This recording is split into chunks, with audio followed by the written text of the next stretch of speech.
This is the 5 Point Play Podcast, the Die Hard 2 basketball fan podcast. And, obviously I did this, you know, the other night when AC told everybody that we're going to do a 3-part Auburn reaction series. Yep. It did happen. I want to make It sure did. It did happen. it happened, but as One in, minor issue. in true traditional 5 Point Play podcast style, Thea and I decided we were going to do a live podcast and not hit record. And so also that not broadcasted to anyone. right, yeah. So like if you were Like it you almost could have showed up on Twitter if you did it, but it didn't happen. Yeah, no, we live didn't- streaming we didn't into do a that. void. Yeah, so and by the way, it was phenomenal. I will course. say that. But yeah, so we got let's go down the roster here. We obviously have AC, the founding father of the 5 Point Play podcast. We got Coach P. P stands for pause. We got Jack, the social media mogul, living on his boyfriend, on to be I'm not it's pausing still. determined yet. It's not determined yet. And then we got Sam from the Unintentional. Sam, look, you've been on here before, but Sam, great to see you, brother. Glad to be here. Thank you. Thank you for having me. I appreciate it. Yes, sir. And so we want to talk, obviously, And don't forget the Louisville point recap. guard, TK. Come on, man. Well, don't worry about it. The It's not assistant turnover about rate me. is Obviously, record high this season. Better well, than I Trey had a Jones. I had a big turnover, obviously, the other night when Yeah, that was the we one. did That not. So I'm gonna my numbers are going down. But yeah, so yeah, we want to talk about obviously what happened against Louisville, another slow start and all those things. But the rankings came out today, Jack. Rankings came out They did. today, and Auburn got 3 first number 1 pick votes. 3 So first that place was votes. interesting. Yeah, that was interesting. But honestly, I don't. Get rid of this. I'm sure I can speak for a lot of people. I don't really care about the rankings. It doesn't really do anything for me. I know that Pablo's close with the UK fans, so he knows how much it means to them.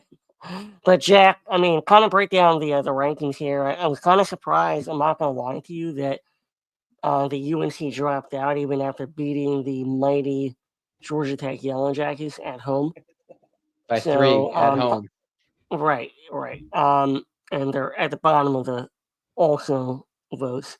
But yeah, break down the dude. I mean, unless I'm misreading something, it's just Duke and Clemson in the top 25 for the ACC. Yeah, I'm looking at it right now as well. It seems to be correct. Duke and Clemson. Clemson wasn't ranked last week. Obviously, beat Kentucky in the ACC SEC Challenge. One of the 2 wins the ACC got. Duke obviously having the other one, moving up from 9 to 4. Tennessee's at number 1 now. That's interesting.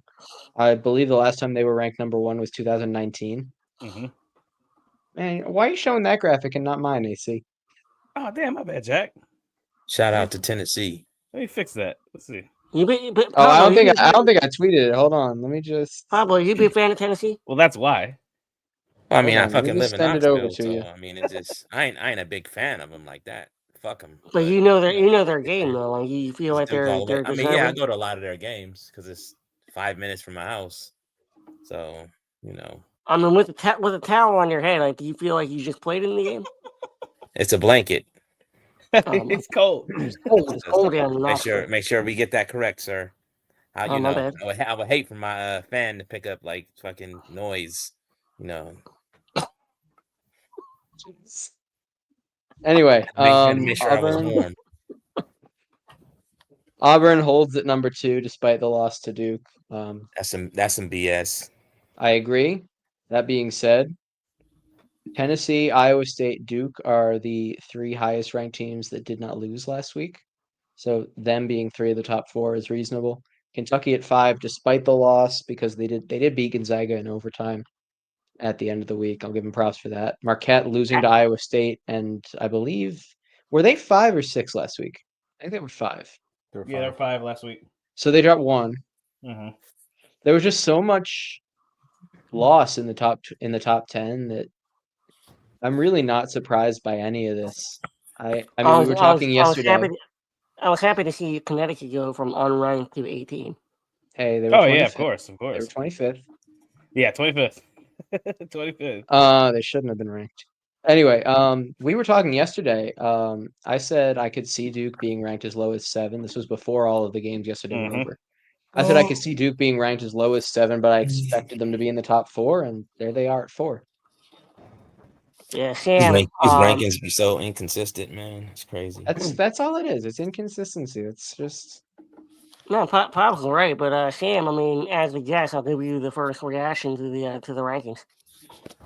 I was interested to see. I was kind of predicted myself to see how it would play out. It's just like this transitive property of winning. It's a little bit difficult when you've got. I got to bring it back up here. You guys have it up here. Yeah, hold on, I'm pulling it back up just a second. I'm trying to get Jack's graphic up now. Damn it, Jack, You you know- gotta put this on Twitter so I can do this, man. I don't post my intellectual property there anymore. Sam, by the way, welcome to the 5 Point Play podcast, where Sorry. this is par for the course. Well, you know what? We're 6 minutes in and we haven't heard a pause yet, so that's a positive. Well, now you Hey. just said it. Yeah, come on, man. I was about to say it's coming, but that would have Pull been it a up. pause. Or should I say That positive? Positive. There you go. I don't know. Can we be mad that Auburn's 2 and not then Duke's not ahead of them? Is Kentucky's probably pissed off that we're ahead of Kentucky? Mm-hmm. It's for Auburn. It's a loss at Cameron. Like it's a great. I mean, it's a good loss if there's such a thing. I don't know. You can't get too worked up about rankings at this point. It is what it is. I mean, it's whatever. The only thing I saw is if everyone else saw like any team that has won in the last won the championship was ranked in the top 12 in this. Yeah, in the last 20 tournaments. So it is, yeah. Top 12. Yeah, so it we're goes back at to least we're in a good spot. 2004. Yeah, we're in a good spot. Yeah. I want to add on to what Sam just said. So 18 of those 20 have been in the top 7, and 12 have been in the top 5. So that's a good showing for Duke right now. It's week 6 matters, and this is week 6. Yeah, Pops, I know you want to add to that. No, I mean these rankings is some bullshit. That's all I'm saying. What do you think it should be? What do you think it should be? I'm curious. So my thing is this: it's a weekly ranking. If you lose, you should drop. There's no fucking way in the world that you lose, right? Then you win a game and then you stay at number 2. That's absolutely ridiculous to me. You know what I'm saying? Especially when you have shit like Kentucky was 19th or some shit like that, 15th, and they fucking jumped all the way to like 8 or 9 when they beat us. It's like, come on, man. It's no consistency with these rankings. Every last one of them people who voted in these rankings need to just line up and get the shit slapped out of them. I mean, because if you drop Auburn below Iowa State, then Auburn's going to be we beat Iowa State. There's too much movement. I don't think that you can just say you have to. If you lose, you drop. I mean, it has to be like that. I mean, then how are you rewarding them? You rewarding them for losing and then winning? Like, I just don't understand the logic in it. You know what I'm saying? It just doesn't make any sense.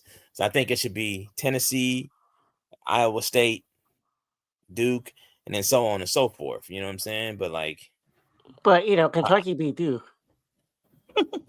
That was fucking 13 years ago. So they should be 3.5 then. So you're recency bias. It's whatever happened in the last week. That's what they are. Well, that ain't what they are, but you know what I'm saying? That's what it should be. That's what they're supposed to be. Yeah. That's what it's supposed to be. It's the weekly ranking. I don't think that's what it's supposed to be. No, right. I agree. Yep. Same with TK. You know what I mean? Like, to me, it's like what I'd like to see, and kind of the reason that I pointed out UConn being 18 or whatever the hell they were. Them motherfuckers lost 3 games in a row, and they sure did, and they stayed ranked. They never lost the top 25. And I still would contend, by the way, that they're probably a top 10 team. And I would say that if I'm being honest, if I'm being totally honest about it, I would tell you that they're at minimum top 15. If you're telling me that they're 14, I'd give you top 15. I wouldn't give you top 10. Maybe it's a little egregious, but top 15 I think is fair. And you see, I think that's my point is that, like, I don't give a shit about these rankings. I think they're whatever. I don't really care what the hell they rank us or rank anybody else. But my point is, like, when I look at it, I mean, it's definitely a fodder each week, and it gives you something to talk about, which is all they want to begin with. Mm-hmm. Yeah. But when I look at this, I go, okay, well, Auburn being 2 while I think it's it's interesting because Duke just beat you, but I can also see them being like, hey, look, like the loss that Auburn had at Duke, at Cameron, that's not a bad loss. So I actually I don't give a shit because it's all going to even out at the end. So I don't care in week 4 or week 5, whatever we're in. It doesn't matter to me. But what is your Yeah. take? No, it's entertainment and it's clickbait. So that's it is what it is, and I don't really care. Like I don't, quite honestly, I don't like. It's not care, right? It's not that I don't care, and it's also not that I don't care about Ken Palm and I don't care. Evan Maya and everybody else, right? It's not about not caring. It's just more about, I think those things are nice and they validate what you see on the floor and what you know about your team. Like there's been Duke teams that have been ranked, in the top 10, and we feel like, like deep down inside, you kind of feel like, is this really a top 10 team? Oh, But that's true. it just That's happens. definitely true. So That's a great yeah. point. Consistently. So it's more a validation than anything else. And like, what's the difference between 1 and 4? Honestly, nothing. Like, there's no difference between Tennessee and Duke right now in terms of like the ranking, whatever. Is there a difference between, like, if you wanted to put it in a tier-based system, cool, but you're never gonna do that because that's not Right. entertaining. It's messy. Like, this is a nice clean package that they can present this in, and you can put it in Clean lines package. and Wow. yeah, Pause. exactly. Put it in lines, everything else. Pause.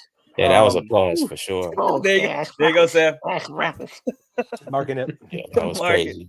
But right. but it organizes things in a way that other ways wouldn't organize them. So again, does it really truly matter at the end of the day? No. Like the stat about the last 20 champions have been in the top 12 and during week 6. Well, of course, because those are probably some of the best teams in the nation. They probably just came out of the non-conference slate beating everybody that they played, or at least most of the teams that Exactly. they played.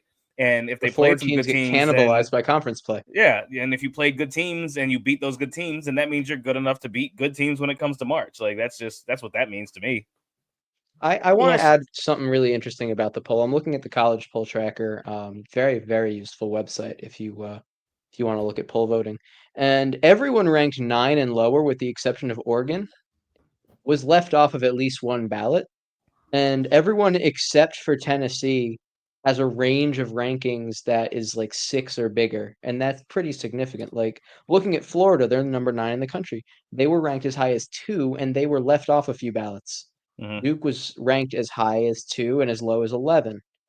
Auburn as high as 1. As we know, they got 3 first place votes, as low as 9.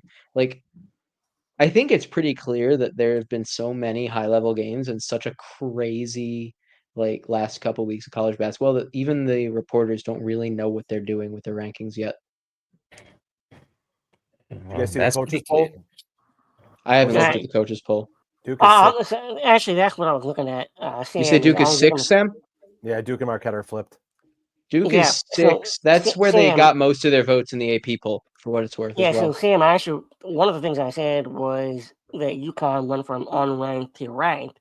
I was looking at the coaches pool, and sometimes to me, the coaches pool is a little bit better.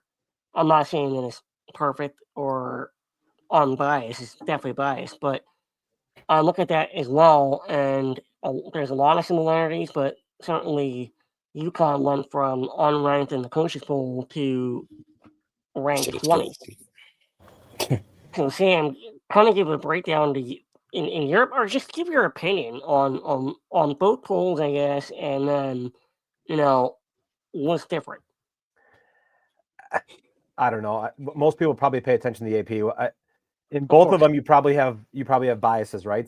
People are just gonna, like, we're biased to Duke. People are gonna rank teams higher because coaches have buddies that they're gonna rank higher, and AP guys are pissed off that people won't give them interviews. And I mean, it's a gauge. Use it as a gauge, not a let's get pissed off and Yeah, I agree. get all mad But about it. I do have a quick question, real quick, TK, before you move. Yeah, because we're talking about biases and things. Do you think with the quad system now, do you think the coaches poll is a little more tainted than what we used to think that it was? Because if some of these teams are ranked higher, if you say, like, let's go down to the bottom, right? Like Mississippi State's out of the coaches poll, but in on the AP poll, right? I know there's still quad 1 technically when they're all the way up here, but if you go all the way down to UNC's down, 2. If some of these conferences want to bury the ACC, like, absolutely you say UNC only has, UNC doesn't belong in the top 10 or top 25, right? Because make sure they're down quad 2. We don't need good wins in the ACC if our conference wants to get more bids. Yeah, that's a fair question. It was a different question than I was going to ask, actually. But this is actually a better question. So, Sam, I'll give you the mic here because I mean, to me, AC asked a pretty valid question. It was a little deeper than I actually thought. Like that's pretty deep. Pause. Whoa. I see. Yeah, Shit. I haven't thought about it that intently. And maybe the coaches don't either, right? I'm not Yeah. accusing. This is not like this is not government conspiracy. I'm just asking a question. No. I will say this, AC, just to not to cut you off. I didn't mean to do that, but no, you're good. The reason I know that may be true is because I remember back in 2012, Brian Kelly voting for his Notre Dame team as the only one. I do remember to that. vote Notre Dame number 1 in the coaches poll, and he told his team that he voted them number 1 because whatever. Mm-hmm. And I remember that happening, and I'm like, I guarantee you that kind of stuff happens all the time. If you're an SEC coach, or if you're an ACC coach, or if you're a Big 12 or whatever, like you're gonna heavily favor your conference, and that makes total sense, actually, especially if you watch the college football playoff selection show. Mm-hmm. You want that to happen because you want to heavily weight. Because one of the criteria that every selection show, we've known this for years as basketball fans, is that how many teams that did you beat that were ranked in the top quadrant, second quadrant, or quadrant. And now you got quad 1A plus, like where it's like top 15 or whatever that is. You're going to keep voting for those teams. Go ahead, Jeff. Well, those rankings are using formulas. They're not using the AP or the coaches poll. They're using part of their formula. No, they use the NET rankings. They use KenPom. They use Torvik. Okay, so then use the NET though, one other. Isn't the NET influenced by the polls? Doesn't it take an so. average of the poll? It might. I could have sworn the NET did. Hold on. All those things are influenced by the polls at one level or another. Sure. And at least in the talking point. Right. So Sam, I want to get to you here because you're the guest here, but I want to get your feeling on that. Are we being outrageous in saying that, or are we kind of talking facts? In saying the coaching vote, the voting stuff for the coaches, you're saying? I'm saying that polls matter in terms of how. So yeah, the way the coaches vote, number one, that does matter, and then also the way that the polls are registered, they are influenced by some of these other areas that maybe they shouldn't be in terms of like the coaching polls where they're biased. Yeah, I thought maybe it was college football. I thought they changed what things were going to be taken into effect for seeding for the postseason for the tournament. They did. Things like they did. Okay. That's what I thought. I think the biggest thing about the polls, it's all perception. This is just giving the public a perception of who's the best teams in the country are, whether, who thinks it or not. Coaches. Perception is reality. Yeah. But, coaches, I think subconsciously will just vote for their conference because they feel like they're in the best conference. Sure. Whether they are purposely doing it, who knows? But Sam over here being nice. Them motherfuckers be cheating. And then the other thing, right? Like, because like we talk about the quad system and everything else. If the quad system and the net rankings and everything was just truly what it was, why have they not gone to a system where the top, 40?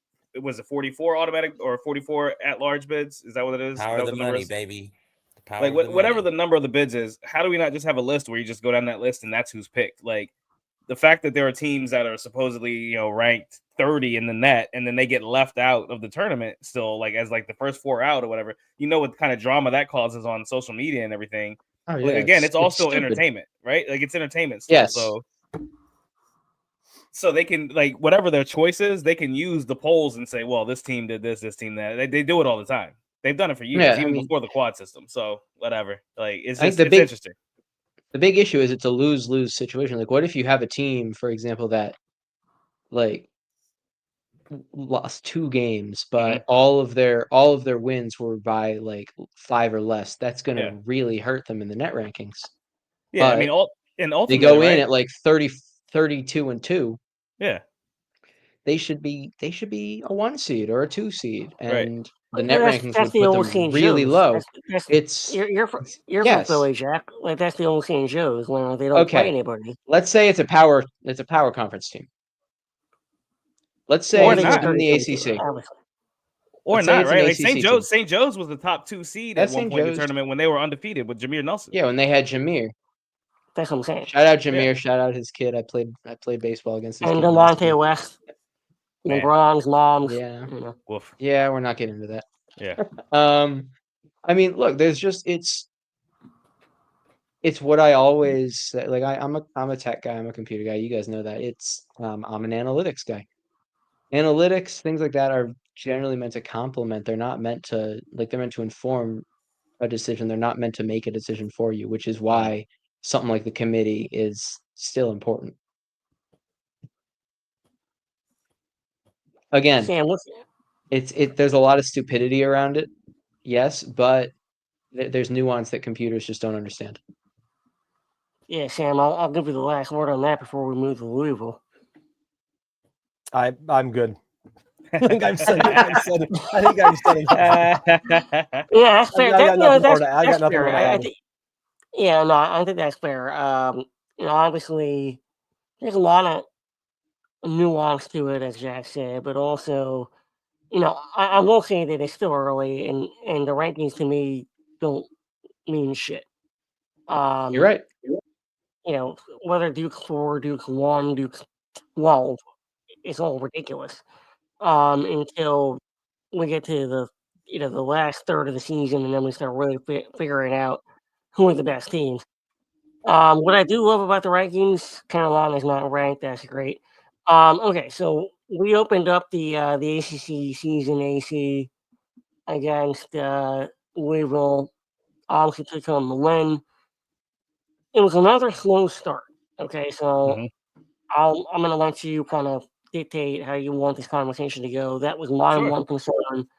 That I get a lot of things, but I also and Pablo made a great point in our text chat where Duke's always going to take the best shot. So that probably leads into some of it, but I also want to understand how can Duke be better in not letting teams, jump out to a 10-2, 10-4, 12-4, something run where Duke's clearly the better team, but, where can we get better? It's an interesting question, right? I don't know. Other than making shots, I don't know where you get better. Because honestly, with this game in particular, I actually want to pull the play-by-play up. With this game in particular, we held sway with them for that first little bit, and then they continued to hit shots that they never hit again the rest of the game. Because I want to say they started capable of. Yeah. Right. They started the game missing only, I think, 3 threes in the first half, and then that entire second, or basically the first half of the first half, and then that entire second half of the first half and second half run, they went 3 for 20 from 3. I honestly don't think this one was on Duke. I don't look at it that way. I think they were again, it was 6-10 at the 15-minute mark. They were up 10-6 or whatever. 12-6, Duke, then 12-8, and then Duke brought it back 12-10, I believe. Yeah. And then from 12-10 is when they kind of went on that one run where they got up by 13. But yeah, I don't look at it as in particular, at least for this game, Duke starts slow. Yeah, some of the other games, Kansas, the Auburn game, Duke started absolutely slow, did not start out. And that the other team we played was, hitting ridiculous shots. Kentucky isn't, Samuel. Yeah. Did we go down big against Kentucky as well? Yeah. But again, teams that are hitting shots, we contested their shots. They were shooting threes from 26, 27 feet away, fading away. What else? I mean, what else do you want? You can't do but so much more than you made your shots. And we held sway. We held the game to a manageable point. It never got a couple years ago, right? We lost to NC State by 20. We got down by 20, and then we played them even the rest of the game. Miami a couple of years ago, it was 83-59. we went down like 26-4 or something like to start that game. The difference here in those games and those teams in particular, in my opinion, is those teams allowed it to get to that point where they were, down 20. This team in particular, we got down 13 at the most and were able to hold sway and then really and brought the game back into contention very quickly. Like it didn't take very long for us to get it back to a 4-point deficit at the half. So I think this one was a little bit different from the others in terms of what can Duke do better. But honestly, this was a case of Louisville was playing their Super Bowl and played like it for the first 7 minutes of the game. Yeah, Pobbs, I want to move to you here because you're the one that I quoted from our text chat. Like you said, like there's no way that Louisville could keep it up. They didn't. And when you look at every single statistical category, Duke beat them in every single one. So talk to the fans, talk to the pundits, talk to the folks that think that they know better than the coaches. Just talk to everybody about what happened in that game. Yeah, well, I got a very strong opinion on all that. First of all, I want to say Louisville is ass, but I mean that's neither. Hey, that's my thing to say. That's neither here nor there. You know what I'm saying? My thing is this though: is like it's basketball, man. Basketball is always played in between the lines, bro. It's not played no other way. It's not played on Twitter and everything else where people are doing all this overreacting and shit. So one thing I'll say about this team, man, is that we got a bunch of resilient dudes, man. We got dudes that pause, that's gonna hit back. You know what I'm saying? They're gonna do their thing. You know what I mean? They're gonna take everybody. It does not matter, bro. Like, think about it, right? If you're on another college basketball team and they tell you you have Duke on the schedule, bro, you're gonna do everything you can do to have the best game of your life, bro. And now you got to think about it, that's not only one person that feels like that. That's the whole team that feels like that. The coach feels like that. The coaching staff, the fucking school president, everybody want to beat Duke. That's how it is. They're gonna give you pause. They're gonna give you the best shot. That's just the nature of the beast. That's because of what Duke is, bro. That just tells you what it is. So I mean, these guys, what I don't want to happen is them to continue this shit into tournament time. You know what I'm saying? You can't get down like that during tournaments. And you know what? It will happen in the tournament. Quite honestly, it will happen in the tournament. It will. It might. At this Hopefully it doesn't. You know what I'm saying? What I'm hoping is that they just, they just come in and just blow the doors off everybody, bro. Pause. You know what I'm saying? That was wild. So it's like, you know what I mean? Like, I just feel like, I feel like we're at that point right now where I feel like John might need to transition a little bit and just really start to, like, he's doing a good job of getting his best out of all his players, you know what I'm saying? But that's something that, like, Coach K was a master at. You know what I'm saying? Like, at any moment, you know what I mean? He got his players ready to play. You know what I'm saying? And it's not that these guys aren't ready to play. It's just that sometimes I feel like they're back on their heels instead of playing like Duke basketball where we just attack. You know what I'm saying? We're kind of just going through the motions and the other team is attacking us off the bat. You know what I'm saying? It's like, why are we not attacking off the bat? We should be running our best shit off the bat, like building leads and then just crushing them. You know what I'm saying? But, I mean, that's something that, I feel like we'll get to that point, man. And I don't want to be a damn Twitter coach and telling them what they should do and all that. I mean, it just is what it is. We got a bunch of resilient guys, man. We'll be all right. I do want to point this out, though, Pops, because this is something that used to happen when Duke would just get out on crazy leads against teams. Or if they didn't get out on crazy leads, they'd at least be able to maintain the level that the other team was maintaining, and teams couldn't really go on a run on them in the beginning of games. Yeah. It's the fouls, man. Like, we don't generate a lot of fouls because we're still shooting a lot from the outside. 18-16. Any fans out there who want to continue they're trying to continue because Duke is good. They're trying to continue the old Duke motif of Duke gets all the calls. 18-16 against Louisville. Like, and Louisville's a team that does not get inside points whatsoever. If you look at the points in the paint on this game, I think they were fouling at the end. They were fouling at the end, right? Too, so, man, it's like when you're a jump shooting team, this a lot of times this is what's going to happen.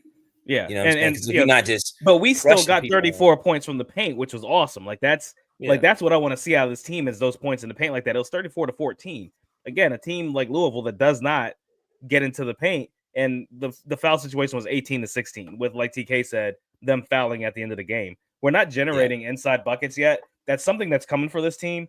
But that's one of the things I definitely want to see. Like, if you look at the old Jason Williams teams, the first the first few points of the game weren't from the 3-point line. It was him attacking the basket like every time, or Mike Dunleavy, or I think Boozer. about the caliber of player that we had at that position too. Sure. He's one of Like the greatest you just players of all saying- time. you I'm just not. saying, like our guards definitely need to put more pressure on the They rim. do, and that's my enough. point. I'm not comparing them to Yeah, Jason that's Williams. My enough. point is that we need to get more pressure from the guards up top. Absolutely. I do think the day is coming that Kaba Malawach will get post touches, and I think that's one of the things that can happen in the beginning of games. Or Cooper Flagg or Malik Brown. I don't care who it is. Somebody will get post touches, and I think I think that's going to be a part of the game plan moving forward. But right now, we haven't had to deploy that game plan, so I'm honestly cool with John not doing it yet. Is We it don't need to put it on crazy tape that yet. I think it should be Coop getting the post touches after seeing how well he's been scoring within 10 feet?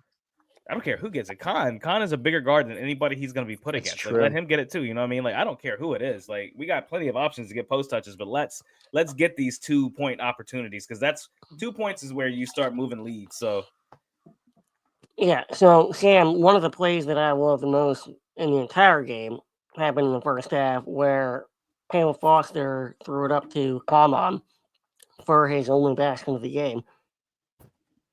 To kind of AC's point, where he's been talking about wanting more and more post touches, and it could come in a variety of ways, right?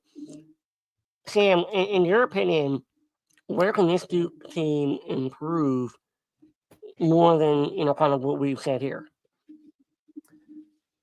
Kind of like AC just kind of said in the post, like I feel like there's mismatches with how big this team is. There's mismatches whenever you want it. It's just, and I think they're easy to get. I think AC, you and I were talking over text. I think it was at the Auburn game. I'm like, they're switching everything.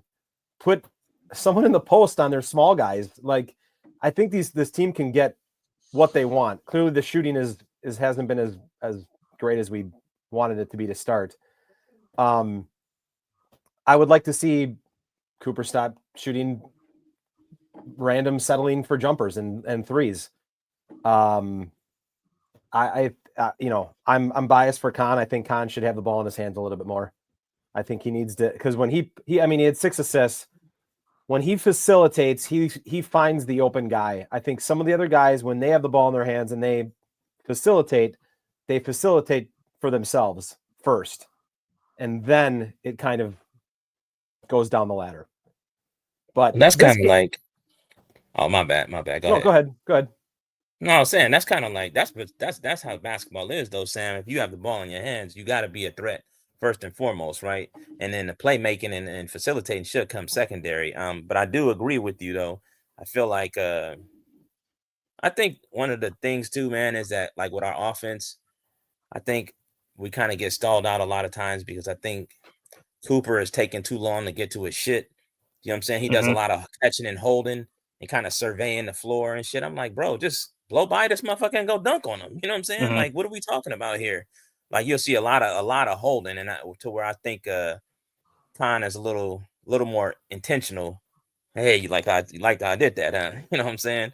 He's a little more intentional with the basketball, and it bodes well for Duke, man, because he's so multifaceted in what he can do, and he facilitates so well. And that's one of the things that we talked about last week. I think on the show, me and AC, we was talking about, if he's not scoring, you still can't take him off the floor because all the other shit that he does so fucking well. You know what I mean? And that's where I think people don't really, they're not really trying to show him love. Now I see some national media talking about it now. Oh, he played such a good floor game. Well, dumbass, we told you guys that shit last week. You know what I'm saying? But y'all don't want to listen. In the summer. Yeah, I mean, y'all don't want to listen. So I mean, it is what it is. But shit, to be honest with you, I wouldn't mind seeing Khan play a little bit of point. Yeah. Well, I agree with like that. the John Shire point guard from that 09-10 team. Yes. Yeah. Well, That is a perfect role for him. I don't think it needs to be that severe, though. I don't mind being Proctor. I don't mind being Sion James. Well, is it anybody really? It's nobody really. There's been times where Cooper's been the point. Well, hold on. That's my point. Is that like my point from a couple weeks ago, where I was kind of laughed off the podcast, was that Cooper Flagg was the best facilitator on this team, and I kind of still feel that way, and that kind of proved to be the point. But wait, did we laugh at you about that? There's no way. There's no way we I'm laughed not at sure. you. I'm not sure that I you were. agreed I'm not with sure you that on that. I'm not sure. Well, actually, no. Go back to the tape. Hold on. This is not a 5-point play kind of like So inner fight here. But what I want to say real quick though, Sam, is you make a good point. Kind of following up on what Pablo said, where you wish that the ball was in Tom's hands more, and I think that's correct. Especially to the Twitter haters that are basically saying that they can't get Khan out of the game. He doesn't deserve to be there. Like that's all garbage. So stupid. Explain It to is people. stupid. You know Khan very well, Sam. Like talk about why Khan needs to be there. It's watching this con is not. It's kind of weird. He seems passive, and he never forces anything. He never has forced anything.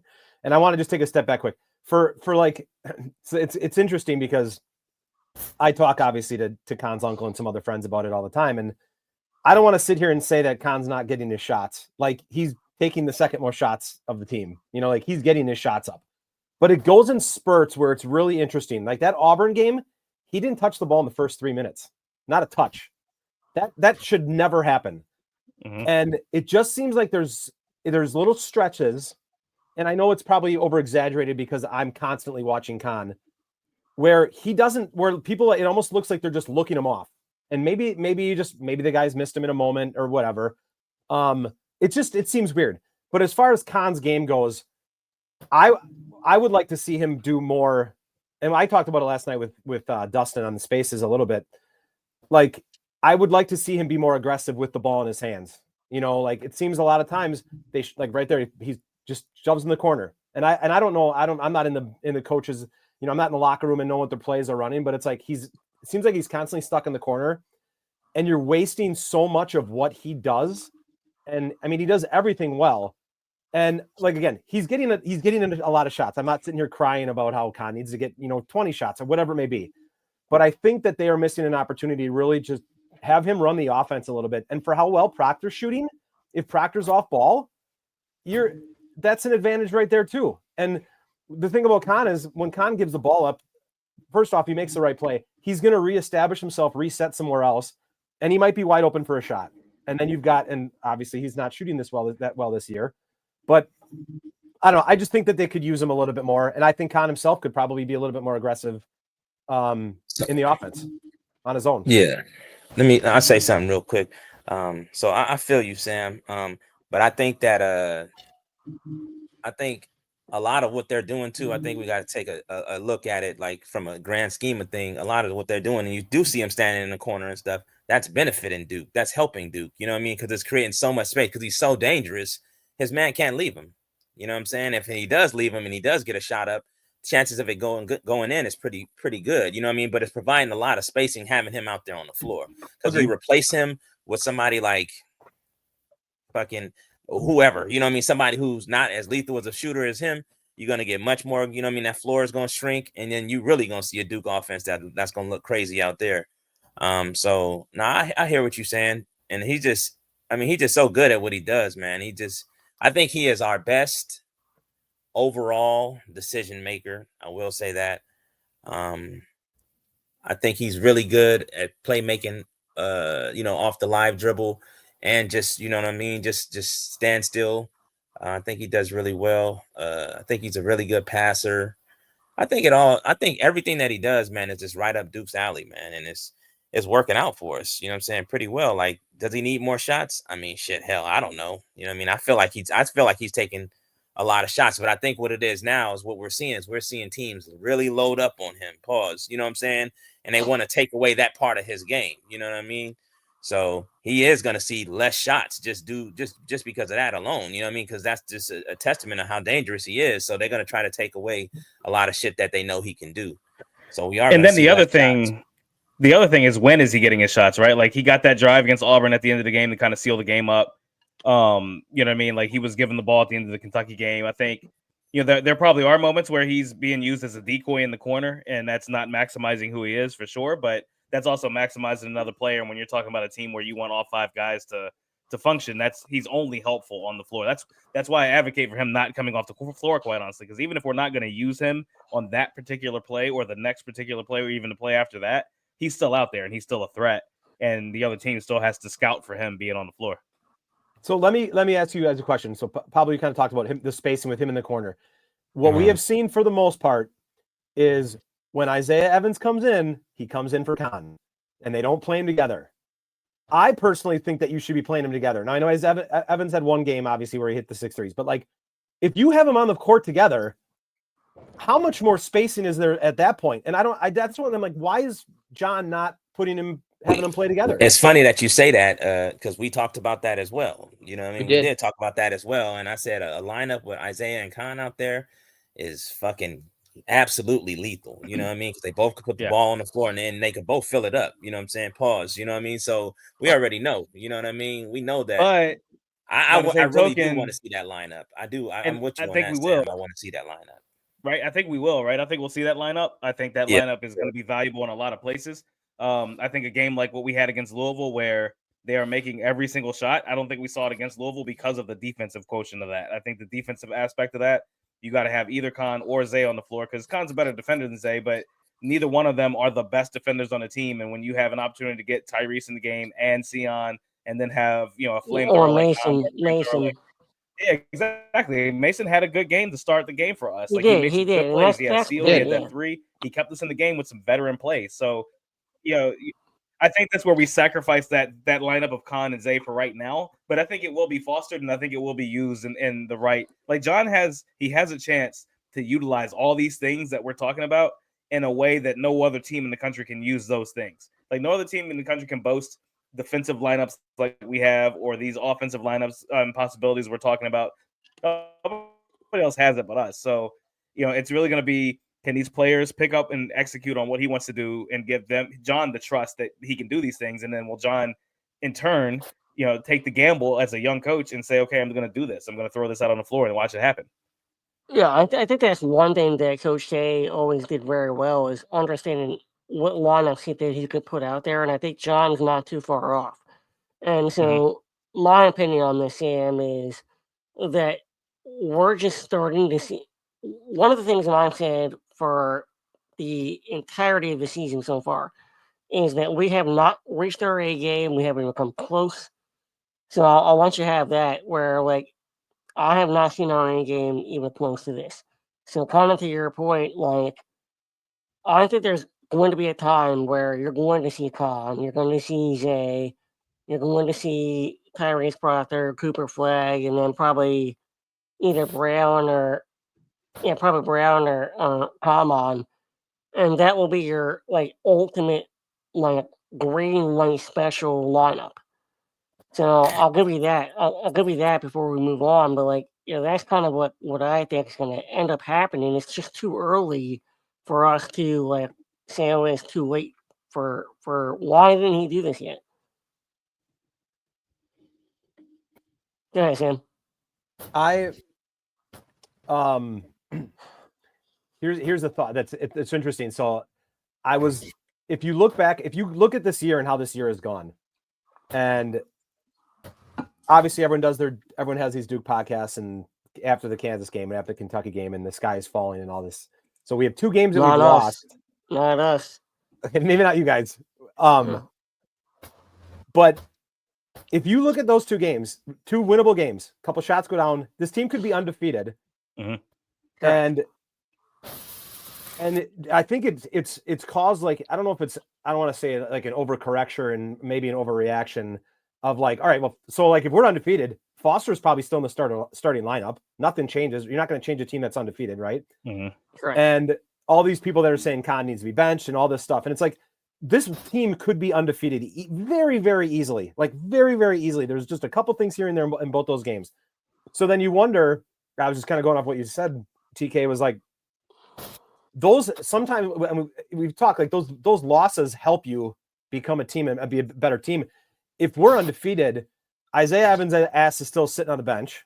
Yeah. Sure. And these different lineups kind of don't happen, and you kind of you see some things that maybe you wouldn't have seen if we would be, if we're still, sorry, I keep saying we, but like if we're undefeated still, And then maybe you get caught down the road when you don't want to get caught. But I don't know. How long? Here's another question for you guys, because Isaiah Evans didn't play great last night, right? I mean, didn't shoot it. Like at some point, his leash is going to get smaller and smaller, right? Because he's not a great defender. And it's like, all right, if you're not hitting the first 3 or the second 3, like gone. Yeah, I think his time is based. Sorry, Pops, I'm gonna go over. I want to go. No, go ahead. His time is based on what he can do on the floor. So if his shooting and his offensive potential and gravity is affecting the game positively, he'll see the floor. We've talked about this before on the show for sure. If he's not doing those things, then he's out. It's the same thing with Mason Gillis. I think those two are the ones that are fighting for those minutes, because it's like if Mace is not effective on the floor, there's no chance he's playing. Like he's just not. We saw it against Auburn where he got 7 minutes or whatever it was, and Kansas I think was the same thing. He had like 6 or 7 minutes, so he'll get pulled. Like both of those guys are the ones that have like the quote unquote short leash, but it's less of. I think it's less of a short leash where John is just like, all right, you didn't hit your first 2, you're out. I think he'll still give him Zay still got 10 minutes, and John gave him the chance to be effective on the floor, and he just wasn't, because he didn't hit those shots. And like you said, defensively, you know, John needed to do something different defensively. So yeah, no, I think you're right. I don't think you're wrong in that there's a leash, because it's based on what you can do and what you can offer for the team. I said that to D last night. I go, this is an 8-man rotation. There's 9 guys. But 8 is 2 guys together. They're just a hybrid of 8. Yeah, exactly. That's right. This is something that we've I talked about at length with a 9-man rotation, but man number 9 was 2 guys combined. We kind of just cut that down to 8. Yep. I talked about that at length in the offseason. Yeah, I mean, I think that's one. Go ahead, Pablo. No, so I was just gonna say, I was just thinking about something, right? Because I was watching all those clips, and like every Duke game, I mean, I've watched probably fucking every Duke game like at least 4 times every game, right? So what I want y'all to look at, right, and maybe that's something you might be able to chart, right, John? And this is a con thing, right? Strong side offense, right? The majority of Duke's offense is run to con side. Even if he's not involved. And that's intentional. That's very intentional. You know what I mean? Because of how dangerous he is. You know what I mean? Because if you get in trouble, what's the release valve? Hey, kick it out to Khan. He can hit the shot. You know what I mean? So I think that's something that I'm gonna really pay attention to that, man. Because I've been really noticing that they run like almost everything to like the side that he's on. If he's on a wing or in the corner. And that's a good thing. That's a good sign. Well, yeah, that's a good sign. That's a good sign for him, and that's like a sign of respect, man. What's up? What I said is, and I went to the first game, right? So I went to the first game in Cameron against Maine, and I go, TK, did you see me, by the way? I did not. He was there. You got a drink right behind me. I'm like, I've never met you, but I think that might be TK. And then I saw you in the side. I'm like, I had my unintentional shirt on. I'm like, I figured if he saw me, he might say hi to me. Damn, big timed you. He does if he didn't see he does you, it to me too. He does it to me too. If he's at TTC, he acts like he doesn't. Love that. See what I did with that? But yeah.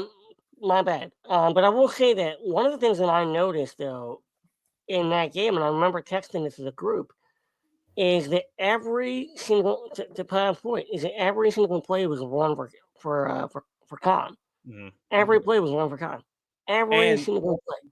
And to that second point, I think we can chart this too, Pops. If you chart where Khan is, and then look where Tyrese is. Tyrese is always weak side. Always. He is rarely ever strong side. Every time. Yeah. And the other thing though, Pops, I'm sorry, I mean to cut you off though, but I think that's intentional, right? Not unintentional, but intentional. Oh my gosh. But I'll say that the one player that I think is getting overlooked here is Tyrese Proctor. Like the guy has played phenomenal all season, and he's a guy that has played so well all year. And John, I feel like, is playing him in positions where they're not accounting for him the way they should be, and they're only considering Coop, Khan, and that's kind of it. You know what I mean? Like they're kind of considering those guys, and I think that's what he did really well in the Kentucky game. AC is like Oh, everyone was focused on the Khan and Cooper 2-man game. Mm-hmm. Yeah, I mean it's Quinn Cook, it's Chris Duhon, it's Mike Dunleavy in the championship run. It's that role, right? It's that role of tertiary, quaternary scorer. You can also handle the ball and dish when you need to. So this is a great team in terms of not turning the ball over. It's all those things, and now you add in he is now a junior. He's used to college basketball. He's with a team that works with his skill set so much better than any team he's ever been with so far. He's just playing basketball right now, man, and it's beautiful to see. And it's one of the reasons why, a team like Louisville goes off on that run that they went on, and we still were right there with them, and still able to stay in the game in a way where we didn't just get blown out, where the lead was unmanageable at that point. We had to do something historic to come back.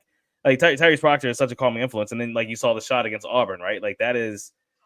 That three against Auburn, from 26 feet away from the basket, dead on after an almost turnover, is just the example of a senior. Like it's the highlight they show with one shining moment playing in the background of like a senior just making plays, and that I mean he's doing those things, and it's been amazing for Duke.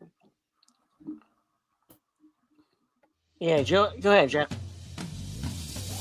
I had to do this after 18 said that. All right. Sorry, I had to. Hopefully we'll be hearing that in April on our show. Anyway, I really think, like AC said, this is the team that Tyrese has played on at Duke that fits his skill set the best. Also, just he's hooping. A year ago he was injured after the Georgia Tech game. But after he came back, we were sitting here saying you can't say his season's been anything other than a disappointment. Now we're sitting here saying he's playing the best basketball of his life, and is arguably like one of the best player on the team. I was gonna say arguably one of the best players in the team or the conference. Mm-hmm. He's shooting almost 50% from three, which shooting, the form has been there, the shot has been there, the results, the actual shot going in hasn't always been there, but everything else has. Now it's going in. And then he's still amazing. Like we asked for it for Kentucky, right? Kentucky, he didn't take any shots down the stretch of that game when we were losing. Against Auburn, he was the one taking. He was the one who got the turnaround in the lane. He got a couple layups at the being bucket. The leader. Yeah, and that we saw that evolution with Tyus, where Tyus at the end of the game was the one taking certain shots instead of Ja or Quinn Cook.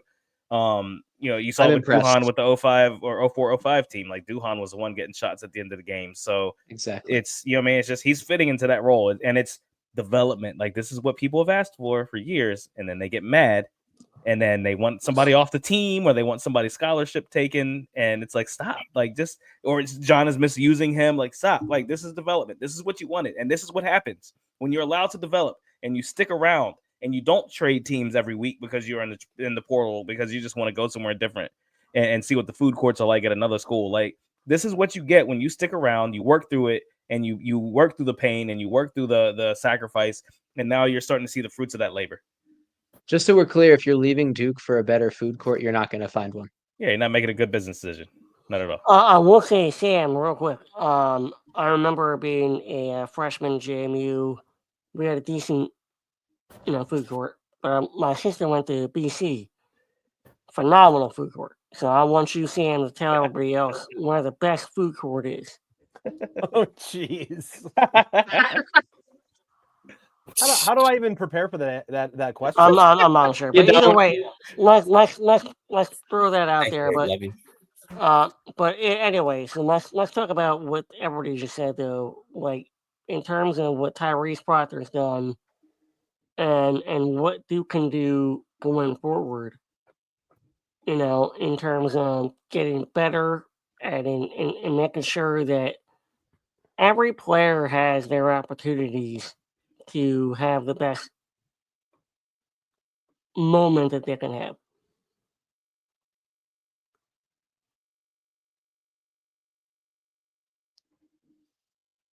Who are you throwing that to? Oh, throwing it to Sam. Oh, I'm sorry. Could you? What's the end question? Yeah. So again, like not about the food court situation, but also like knowing full well now what every player is capable of. What can John do to put every player in the best possible situation to kind of fully realize what they can do? I don't think that we know what everyone's capable of doing yet. I think it's way too early. I think the Malawatch thing is an interesting thing to keep an eye on personally. He shows flashes of really, really good, and then he shows flashes of exactly what we all kind of thought. Like he's just a raw kid who just started playing basketball. Yep. And at some point, and I don't know how long, you'll test it all year. I know Shire will, but at some point you wonder with how well Malik Brown is playing, is it just Brown's in? That's it. We're just it's Brown, and Common's just going to be on the bench, and that's what I think he played 11 minutes last night. I think it was. Yeah, I was gonna say you saw it against Louisville. There's just going to be games that he just, with where he is at right now, he just can't play. Yeah. Like when you're in tight games, and then I think when you are in games, what you'll have like tomorrow night, you play him, I think, as much as possible to try to get speed up that learning curve. I think that's the biggest unknown we have right now with at least someone who is starting and could possibly get more minutes is what happens with Malawatch. Everyone else, I don't know. I think you can kind of see, like, we haven't seen it from Con. We saw from Con against Maine. He had a great game, but like, we're going to see more from him. We're going to see more from a bunch of these guys. But that's the one thing I think that turns this team a little bit different. He's the one thing no other team in the country can replicate. Like that's what you're talking about with Common Malawatch, is that you're talking about a guy who can change the game on both sides of the floor, is an athletic marvel at 7'2", so he's the biggest player on the floor in most situations, and the thing he offers on the court is different from any other player possible in the NCAA. There's literally no one else in the NCAA who can give you what he gives you at the rate and the level that he can give it. So I think it's always been a second half of the season for him. I think the expectation was probably raised a little bit with how he played the first couple of games and the importance of him, catching the cramps during the Kentucky game where he wasn't on the floor and Kentucky was making their run. I think those things coupled created an expectation of him that was different from what we knew was going to be the case to begin the season anyway, if we were really truthful about it, which we were, which is second half of the season. Like second half of the season, he's going to be there for this team and do what this team needs. And I think that still holds true. And he's going to get an opportunity to do it because the ACC is just so bad. Like he's going to be able to make moves, and John's going to be able to make moves with it. And he's going to be able to hold it off until it's really necessary so that you don't have a bunch of tape on this is what Duke's going to do at Common Malawatch. There should be a website for this, and maybe you guys know it. How have Malawatch and Malik Brown been on the court at the same time? And if so, how much? It was like once or twice, but it was in those blowout games. So like he's 4-minute segment. He's prepping for it though. If John is putting it on the floor, he's prepping for it. Like that is coaching 101, where in November or December you play a lineup for 4 minutes, and if you saw exactly what you needed out of that lineup, you never play it again until you need it in March. And he has the opportunity to do that with a team like this. The other thing, real quick, Sam, is that every person to a T on this podcast predicted Brown and Malawatch to be starting at the same time. Nobody realized what was going to happen. So that was pretty much every, kind of thought that was going to happen. Mm-hmm. Wait, you guys all thought Brown and Malawatch were going to start together? Oh, absolutely. Yeah, we thought we were going to have Brown and Flag on the wing, Malawatch down low.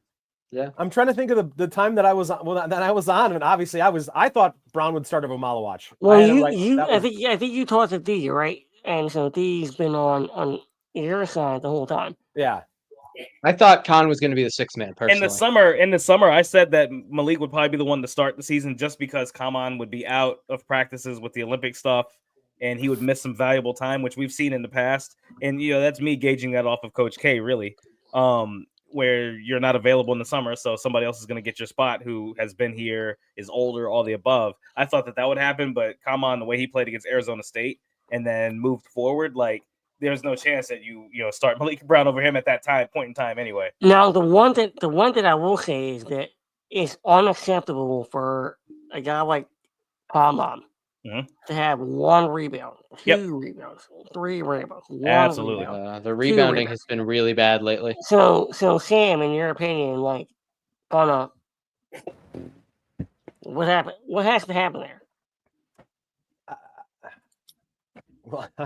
one rebound for someone who's 7'2" is not acceptable. Yeah. Like that's just Yeah. you should be able to just walk up like with your hands in the air and just get a rebound here and there. Now, was last night he had one rebound? Is that what you said?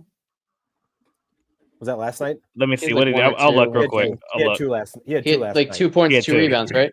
Yeah, 2 points, 2 rebounds. 2 rebounds. Now, to be fair, in a game like that, one, every shot was going in, and two, if you miss on a three, it's going to be a long rebound. He's probably underneath the hoop. And his 2 rebounds were offensive, by the way. So which he's a fantastic offensive rebounder. Defensive rebounder, he definitely something to the imagination.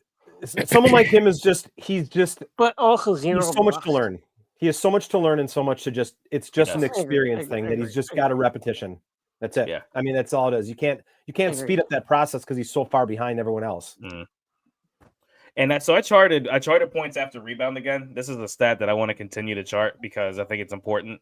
I think it's equally as important as at least as points after turnovers or points off turnover. Once again, so Duke was 35. I think Duke had 35 rebounds, or Louisville had 35 rebounds. Duke had 34, if I'm not mistaken, on the overall box score team stat. So I want to say we were out rebounded by 1 again. No, it was vice versa. So it's vice versa. Okay, so Duke 35, Louisville. Either way, we should have smoked them on the board. We should. Yeah. But rebounds in a vacuum mean nothing because if you look at the play-by-play, it's crazy how often Louisville got a rebound and then turnover immediately after rebound. Rebound, turnover. I almost started counting it at one point because I was like, there's so many of these instances. You get a rebound, you get a turnover. The rebound means nothing at that point. It literally just stops the other team's possession. Duke had 23 points after rebound last night. Louisville had 20. But Louisville also had 13 points after rebound in the first half. Duke only had 2. And then if you couple points after rebound with points off turnovers between the two teams, it's 43-28 Duke. So those points in transition are really where Duke is just thriving this season. Like it just continues. So I think that's an important stat to keep tracking with this team. I'm going to keep tracking it. But this team is turning rebounds offensively and defensively. Even if they're out rebounding the other team or not, they're still turning those rebounds into scoring opportunities, which is awesome. That's a sign of a winning championship team, in my opinion. Yeah. No, that's true. No doubt. And we also have a prediction to get to tonight. So let's go ahead and do that real quick. AC, you're a huge Incarnate World Cardinal fan. Like, you know about the Incarnate World Cardinals better than anybody. Word, not world. See, world. already. Word. So you're a huge fan of them, and yeah, of course.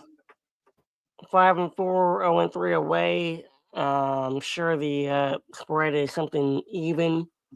I'm sure, but what do you see in this game? You're a big fan. D. Bailey's averaging 17.5. Yeah. I mean, they play at least they play 5 out, but they will have a 6'9" center to deploy down in the middle. They just don't have a lot of crazy talent. Like this is not a game we should struggle, but this is a game that will. Yeah, no, of course. But this is a game that will be able to run some things against teams that are going to play 4 out, and I think that's important to be able to do in a game like this is to be able to run sets and run things and build confidence and some of the other stuff. So in this game, I'd like to see. Honestly, I don't care if Khan gets his shot back this game or not. It's not indicative of anything to me. What would be indicative is if it'd be interesting to see if John goes into this game and plays a more interior focused game on the offensive side of the ball. I'd be interested to see if he does that or if he just sticks with what he's been doing. Mainly because a game like this is inconsequential for the most part for how you're going to play against a UConn or somebody else in March. UNC and the ACC slate. You're not taking Incarnate Word tape for any of those games unless you do something very different from what you normally would do. And I think coaches use games like this, especially in the middle of a conference slate or after a tough non-conference slate, to be able to work on something that they wanted to work on that they couldn't work on against better competition. So I'd like to see if John does something a little different. And I think one of the things you might see him do differently in a game like this, where nobody's watching and nobody's going to use this tape for the future, is to see if they get some more interior buckets. So what's your prediction? Give me Duke. We should score 100 against Incarnate Word. Give me Duke 102. I think our defense continues as a team that shoots 42% from three. If we can stop them from hitting threes, and just impose our will, I don't see them scoring any more than 45 points. So 102-45. Sam, what do you got? Just for the gamblers out there, it is a 33.5 point spread. Over under is 143.5. And we've hit the over against every small team that's been out there. So at least for our points. Just kind of doing some real quick research here. I'm not obviously they're not going to wouldn't lose. Obviously, they shoot 42.6% from three. Mm-hmm. I was going to bring that up after last night's game. That might be just a little bit of a let's not let last night happen again. Mm-hmm. We'll see. It's like you said, AC. I'm not. Everyone's like, "Well, Con better shoot better next." I don't want him shooting 7 for 8 against a team that we're favored by 33 against. That's Correct. not what anyone wants care. to see. I want to see it. Like, it'd be great. Like, right. It's better to do it than not do it. Yeah. But against whoever your opponent is. But and maybe you use this kind of this game to, I don't want to say get right, because everything I think is just fine and everything is right. But there's just little tweaks. You just work on some things. It's not going to be close. I will take Duke 90-55. There we go, Jack. What do you got? So I'm looking at their stats right now. I was, like I said, going to bring up that they shoot almost 43% from three as a team. Their leading scorer actually is a high volume 3-point shooter, shooting about 42%. And he averages just under 18 points. So that's going to be something to keep an eye on. Another thing that's interesting is their third leading scorer, who a little bit lower volume, but is shooting 55% from three. He is 16 for 29, which is not insignificant at this point in the season. It's not that many threes, but they're a team that can shoot it. And it's going to be something that, like Sam said, can't let last night happen again. Can't let what happened against Wofford even happen again, where they got a bunch of open shots, even if that was by design. This is a team that'll knock down open looks in all likelihood. So I don't think that happens. That being said, I think Duke is going to beat the brakes off of them. I think let's go with 105-70. It's going to be bad. All right, I got 102-60. Pablo, what do you got? I actually just got an Amazon package in and had 15 body bags. So I mean, body bags. I think that's 2 extra over the roster. That's for the walk-ons. You know what I mean? So basically, you know what I'm saying? What I'm telling you is that we about to kill these guys. And what I want to see, I want to get us back on track with our shooting. So we need to be shooting better than old boy did that killed the CEO dude. We need to shoot better than him. You know what I mean? So that's all I'm saying. Is that possible? It's gonna be. Come on, I mean, he on, one. man. That's Marshall Plumlee number. So I don't know. It's gonna be. Come on, man. Give me 110-55. All right. There we go. 110-55 from Bombs, who just says just fucking win and don't miss. Here we go. Sam, we appreciate you. You're unintentional. I appreciate you having me. Thank you.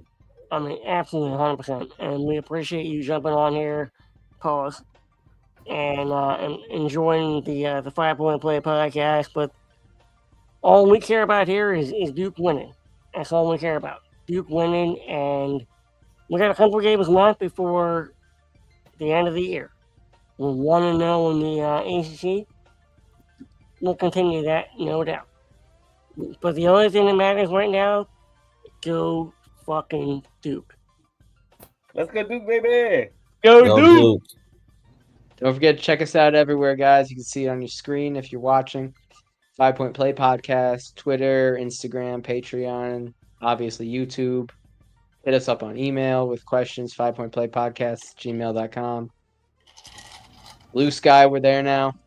And as always, let's go Duke. Shout out to Blue Sky.